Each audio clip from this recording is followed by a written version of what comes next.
Ibi bintu ngiye kubivuga uwitwa Philipita nashaka yahure cyangwa se yiterere hejuru ze yikubite hasi kuko birababaje kubona umuntu bita Philipita abantu bose barimo kugenda utagonze ari guhirika utari guhirika arimo gusyonyora ubu koko Philipita yarakwiye kwicara uwitwe nakamurongorana nyuma yuko mwubakanye business zikagenda zinatwika kurusha iziwe kandi ari wamuzanye mu bintu uwitwa Babu Nagaje undi yamutaye ubategereje kuzarongora uko wa muhungu we bajye bavuga ngo ni umwana wa Pastor Claude nawe ari uko amashije kuba yakigobotora akamukura umufungo wa danje akabasha kuba yashaka Philipita Saburiki tumukura fundraising kugira ibintu biza kuza gukunda Mutesi Sikovia yaje kuza kuba asubiza amagambo akomeye cyane ubwo Uministri w'ububanyi n'amahanga Olivier Duhungirehe yaje kuza kubabwira Mutesi Sikovia ko abanyamakuru be nta gifaransa bazi nta kintu kimwe bashobora kuba basobanura yewe ngo n'indimi zabo ngo zirakemangwa kugeza ubwo babwiye ati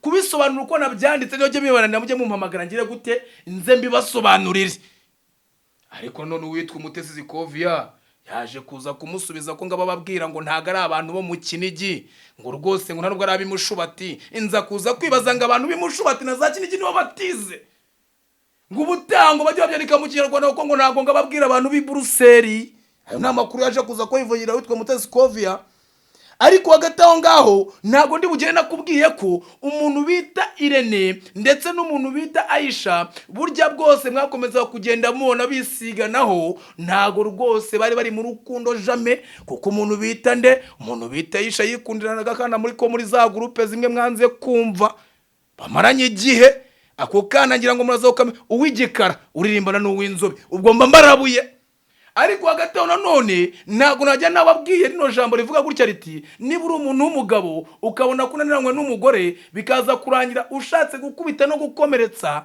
ntago ibyo biruze kuza kuguhira burya ngo witwa yamano ngo nyuma yuko warumye umugore w'umunwa ndetse ngagashaka no kumuvutsa yashakaga ngo kumuvutsa ubuzima kuko ngo yamugonza ari kuri moto anatwita umwana wiwe yabikoreraga yuko ngo amajije gukuramo ngo inda ziwe ngo eshatu ngo ndetse ngo n'ubu ngubu hagati aho ngaho ngo we na nyina ngo ntibakivugana ngo kubera umugore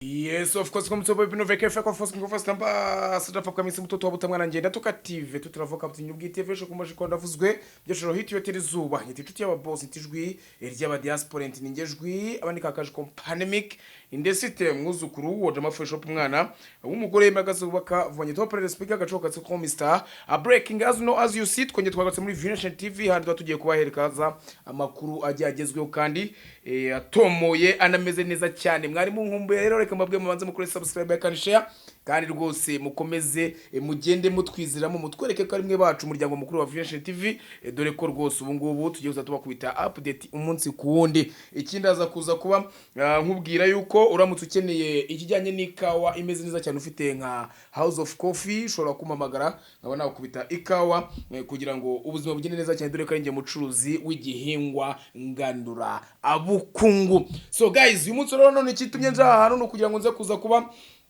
nakubwira uko mbyumva bidakuyeho amaranga mutima yawe ariko none muri ya trend news cyangwa se muri amakuru ari kugenda avugwa dore ko mwese mwamajije kumenyera ko yatari ngiye yivugiye ntago ibyo bintu bikunda ndetse rwose unabona ko nabantu bataba babyishimiye cyane ariyo mpamvu nje hano kugira ngo nze kuza kugira ibyo mbabwira ndetse tugire ibyo tuganira umunsi ku wundi kuri inshuro rero ndaza kuza kuba nkubwira ko umuhanzi bite yampano mbere yo gufungwa na Ribu yaje kuza guhishura icyatumye akubita umugore we akamukomeretsa mu buryo bukomeye cyane ndetse rwose aza no kuza kubavuga yuko adagishaka cyangwa se adagishoboye kuba yabana nawe nubwo mwakomeje kugenda mubona yuko uwitwa yampano nta kibazo na kimwe yarafitanye n'umugore bitewe n'ibikarito bagiye badukinga mu maso igihe kirekire cyane aya namwe mu makuru tugiye kuba twinjiramo mu kanya ariko ndaza kuza kubwira ko uwitwa Mutesi Sikovia ari mu ntambara y'amagambo n'umuyobozi cyangwa se nuhagarariye ububanyi n'amahanga cyangwa se ministri w'ububanyi n'amahanga uwitwa Olivier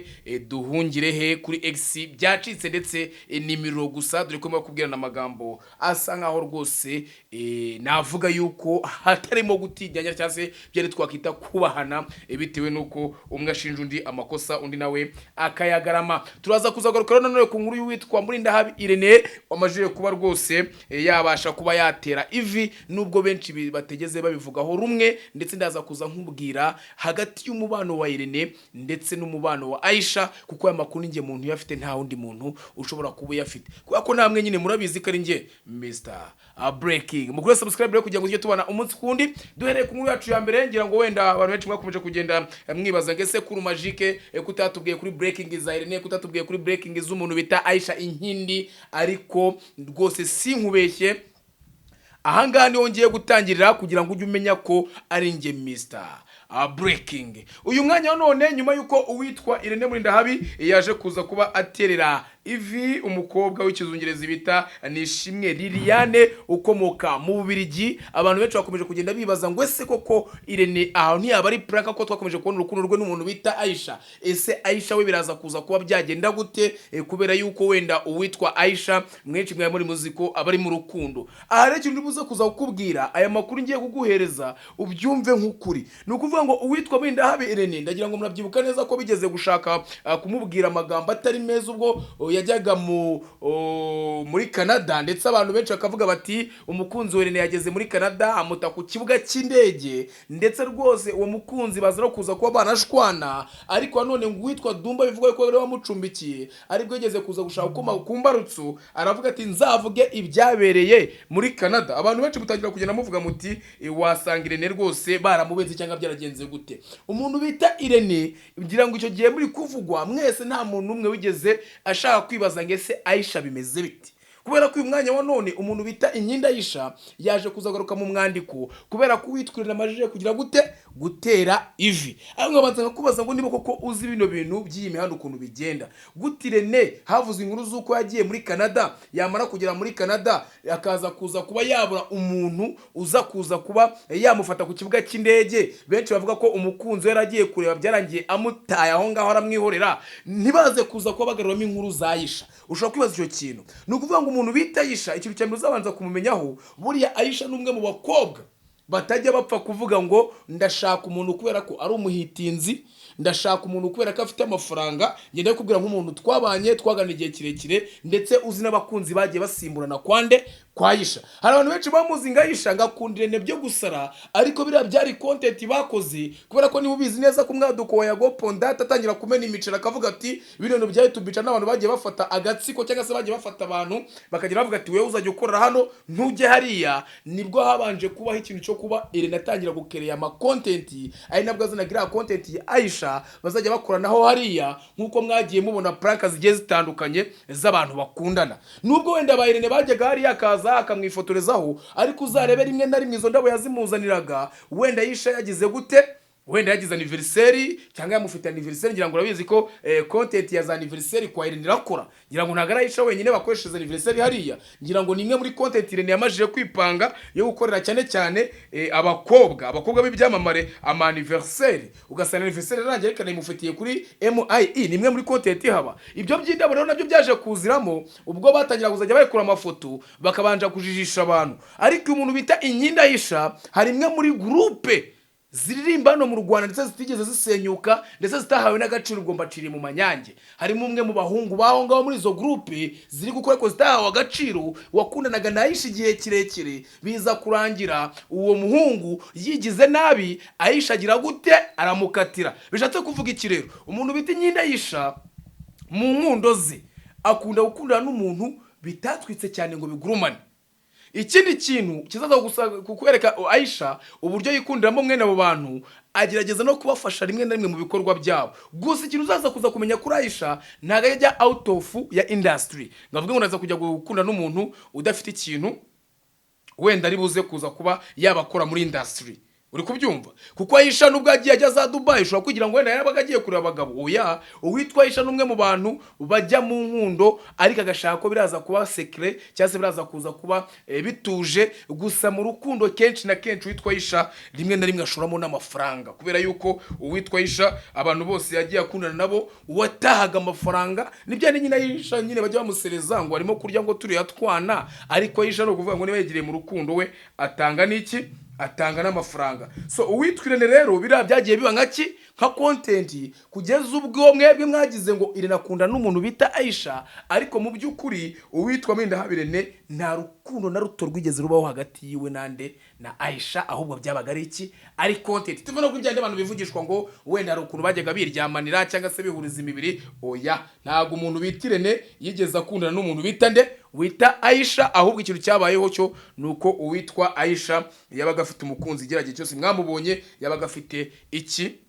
umukunzi. Ibikaza kuzana mu biki rero biraza kuza gutuma nibaza, hari uburyo abantu benshi bakomeje kugenda bavuga bati Irene kudashaka mwese niko mwavugaga ati dore umwana wagiye urera, ati ba Vestina bose barashatse, ati we kudashaka, bakavuga ati ese Irene ntabwo wavuzwe muri ibintu wenyine. Uwitwa Philipita wabashije kuba yakuzine cyangwa se wazamuye Irene nawe mu bantu bagiye bavugwa mu bantu batagira gute badashaka. Philipita washakiye amafaranga muri filime agakora filime zigahomba. Ntekereza ko Philipita yakoze filime imbere ya Irene. Philipita wagiye ukora ibitaramo bigiye bitandukanye, ngira ngo yabaye MC DJ. Philipita akaba na presenter. Philipita wakoze kuri Sango Star imyaka sagatekere wageze zamura abaye Irene. Philipita wagiye ukora abanyamakuru bakomeye bikarangira barimo bagenda bakamusiga mu iterambere rijyanye n'ibyo ari gukora, bakamanaginga abantu, tukabona bamanaginza abantu. Philipita akazaranga ibyitwa ngo ngagiye kuzira ngo kuri y'abana babyina tukayibura, gisinjya mbabona nabonye yarakoze ngo za genge, nkabona Philipita ibyo bintu byose ramuhombeye, nkabona uwitwa Philipita araho aricaye. None na Irene nyuma yuko ashinze company ya MIE ari umwana yabyaye, akabona Babu araje kubise company bita Ruwa igatwika. Philipita ntabwo uri kubona kuri kurangira kuko tubwizanije ukuri. Chencho urakubivuga ukavuga ati wenda Bravo nazongera gusubira muri The Choice Live, ntushaka kuzana byihorere kubera yuko uyu mwanya wa none ntabwo ndi kwibaza ikintu Philipita afite amafaranga. Numwe mu bantu bavuze ko afite amazu ya danje. Philipita ni umuntu wo kuba yicaye aho ngaho umuntu bitire nakamurongorana, ari umwana yabyaye, ubu nababaraje amusige cyokoze wenda ugategereje ko azakorera ubukwe hamwe na wa wundi bajya bavuga ngo abagurika ngo bita ngo Fred. Ubwo wasanga rero umuntu ategereje ngo azarongore nawe abone kurongora. Philipita aburiki tubwizanye ukuri, aburiki ifilimi zarakunaniye ntabwo zikiri gukorwa. Icyitwa ibiganiro nabyo mbona Instagram hora baziba indirimbo muziki waduhaye ukadukorera amahit ukagira gute ukaza uvuga ngo pampira. Ibyo nabyo rwose sinkubeshye ni ngaho byakunaniye, kuko nyuma yuko bakwibye amacano birgo bayatwara ntago wigeze wongera gukora umuziki ngo tubone ko nirimo gushininga. Cyokoze icyo nabonye upfa gukora wenda iyo watwikiye nk'ahantu wenda uri gucuranga nkabona wenda harahiye, nkaza kuza kwibaza ngo uyu Philipita buri kingarongore niki cyo. Ako Philipita ngiye ngo twerere mwana mbe ngo kubisimo bukeya ngo kubita ubuceri bucya basi ubone ko tuba tunagushyigikiye. Erego uyu munsi niwe waje nitwebwe basi se niba warabuze amafaranga ukabona ko za YouTube channel zaguhombeye, nk'abafana bawe bagukunda bakumbuye imiziki yawe, wakihanganya ukadutegura bya biteramo bimwe ujye ukora ngo byitwa ngo niba ngara amapiano, ngo niba ari fira amapiano byibura tukaza muri icyo gitaramo cyawe amafaranga ukuyemo ukaba wayakoresha ubukwe. Philipita ntutume wisuzuguza kwa Irene. Ubutego igitaramo ntago abantu bakitabira, abantu ntago baza, ariko byo ugafata amafaranga ukuyemo tukabona ko akoresha ikintu kizima, ukaba wanaza ukagira gute, ukaba wanaza rwose ukidekarara tukabona ko rwose Philipita byibura anakuyemo n'inkwano. Abantu banagutwerera sinkubeshya, abantu banaza Philipita, abantu baza ku bwinshi bumvishe ko Philipita agiye gukora igitaramo byibura bimwe ajya yitwa ngo fira amapiano. Abantu baza ku bwinshi bakanagutwerera, ariko basi nawe ukagira ikintu wibwira basi ugakuramo inkwano. Byebi bivuze nk'igitekerezo cyanjye kuri Magique. Philipita dutegura igitaramo, icyo gitaramo numara kugitegura abafana bazankundire baze bakirebe, nimara kukireba ubu bitukuramo amafaranga y'iki y'inkwano nawe ujye gukwa nk'abandi bahungu bose ubashe kuba wakora n'ubwo bukwe, kuko uri kudusebya. Ubu tegereje ko wa mupeti wa umwe wazanye wejo bundi wari ugiye kujyana Babu Rwanda bikarangira ngarebye ngagasanga ngo hari ahantu ataragera. Ubwo nari kukonka ngira ikigano nacyumvishe umuvandimwe yaravuze ngo yaragiye kujyana Babu, ngabona ngo Reva atarageraho ngo Babu yagezeho. Ubwo tayari namara kugera kuri iyo Reva umenye ko nawe agucitse, kandi bano bahungu bose gahunda bafite iyi ni breaking, no kuvuga ngo na Babu afite ubukwe ejo bundi, niyo mpamvu atangiye kwikura kugira ngo azabashe guhahira umugore. ibi rero ngendaza kuza kukubwira yuko bano bantu bose bo muri industry ntago bashaka kubasha kugira gute kuva muri cya kintu cyo gushaka kurira ibiryo byabo mu tugeto, ntago ibintu bikeneye. Ubu rero mwese mugiye kuzajya mwicara mwitwaze ngo nese ko nabonye ngo bitwa bayamano ngo urugo ngo rwanze ngo bari babigerageje ngo nta n'amafaranga bataka, usange mutangiye. Ariko tuzi n'izindi ngo zikomeye. None se Knowless ntago arumazemo imyaka ko nta kibazo tugiye so umustars ntago se ubutuzi wenda abazwi nawe urumva ngo wabo ngo barwanye Riderman mwe mwumva ngo yarwanye, mwari mwumva ngo erega ariko nkubwire ntukajye ufata urugero ku bantu bamajije kuba baba fail, dushakira uburyo bafata urugero ku bantu bari bari successful. Uyu mwanya wa none ntago ndibuze kuza kwita ku nkuru za yamano, ahubwo ndaza kuza kwibaza ngese koko zino video abastari bafata mbere yuko bajya gufungwa ziba zikenewe. Ntago zishobora kwica iperereza, ntago zishobora kwica wenda uburyo umwavokari buzagira gute yari buzamuburanire. Nagiye kubona mbona witwa yamano ariteretse ngo ngiga impamvu ngo nagiye ngo nkafata ngo umugore wanje ngo nkamugonga ngo nkamuruma amazuru. Atekereza mwana, tekereza ko umuntu yafashe umuntu amurumye izuru, nyuma yo kumuruma izuru arangije ashatse kumugonga atwite, uri kubyumva, amuciye ibisebe. Nyamara ariko mbabwiza ukuri, iki kintu ngiye kukibabwira, ahubwo nyabuneka mbabwiza ukuri, mbaye nkuriye igororerwa rya Nyarugenge, ndavuga Imageragere, ikintu cya mbere nahita nshinga cano. Ugiye kuvuga ati nge nashinga cano yahariya kuri gereza. Tekereza waca n'umuntu bita nde, umuntu bica Jihad ayiriho akitereka mu gitondo nkamuzindura nkamukubita igikoma, nkahita mbwira ati Jihad shaka uburyo uba witeretse. Nkahita za mu gitondo akiva nkahita mbwira afata ku mavuta ati mbabarira ukubita imyandiko, injira mu mwandiko. Fata ku mavuta akivaho, uri kubyumva, nkahita mvuga ati noneho reka yamana azaba baririmbira. Akivaho wa muvandimwe nawe nari buze kuza kuvuga kubera ko wenda taranakatirwa akahita nawe ajya akahita aza kubicaza. Mana y'isi nijoro we yega cano yahabitwika.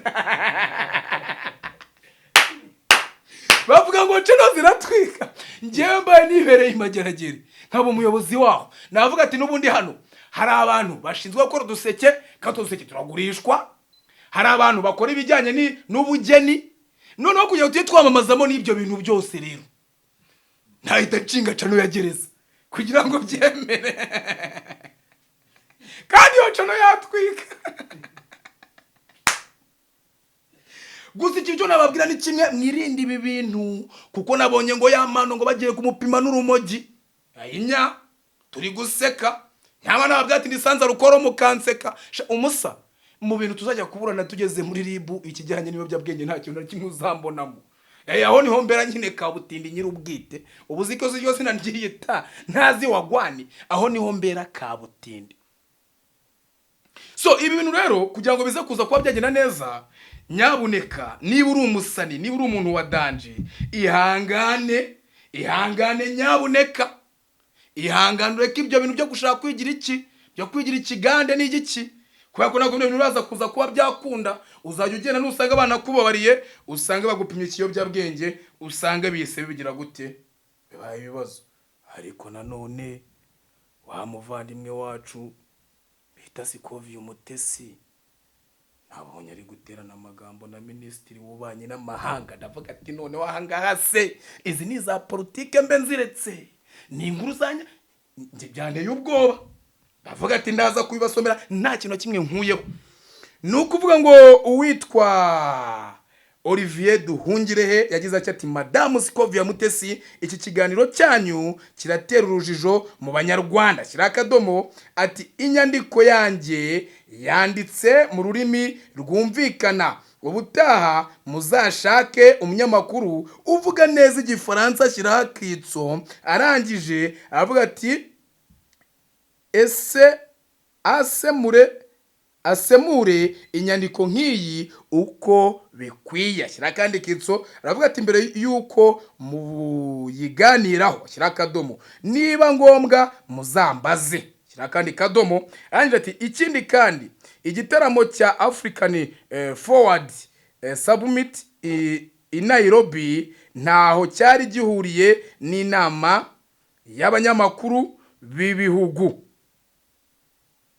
n'inama y'abakuru b'ibihugu ashyiraho akitso ati kuko cyabaye inama irangiye ashyiraho akadomo ntabwo rero wasaba Sheri Silver wagiteguye ngo aze yemeze ibyo nanditse ku nama y'abakuru b'ibihugu ashyiraho akadomo ati ntiyari ahari. Arangije aravuga ati abanyarwanda bakurikira Mama Urwa Gasabo TV bakeneye rwose amakuru atomoye ashyiraho akitso cyaza akanyerezo. Arangije ati yumvikana ashyiraho akanyerezo atabatera urujijo akanyerezo cyane cyane iyo mushingiye ku nyandiko zanditse mu ndimi z'amahanga. Ubwo ahita avuga ati abanyamakuru bo ku Rwa Gasabo murakimangwa ku bijyanye n'indimi. Uwitwa Zikovi ataragira gutya ngo wenda ngavuga ati se bigenze gute, ese koko twebwe ntago tuzi ururimi, yahise abihamya neza avuga ko batazi ururimi. Banza wumva ukuntu Zikovi yahise avuga ati nyakubahwa Minisitiri Nduhungirehe, ubutumwa bwanyujijwe kuri X ukavuga ko twasemuye nabi ibyo wanditse. Shyira akadomo turagusaba kujya ubwira abo mu biro byawe bakadushyirira no mu Kinyarwanda kuko abo uba ubibwira si abipari. Ariko naramurashe shyiramo akanyerezo ati Kinshasa cyangwa se i Buruseli. Shyiraho akanyerezo. Arangira ati ahubwo harimo n'abanyarwanda ba Kiyombe, Mushubati na za Kinigi. Gusa abanyarwanda batazi indimira bo mu Kinigi abantu baho ntago bazi indimi hirya iyo ngiyo na za Mushubatisha. Arangije ati muzakomeze kwihangana kugeza igihe ibiro byanyu nawe ubwawe bizakoramo ababwira abanyarwanda ibyo muvuze. Shyira akadomo murakoze weekend nziza ono.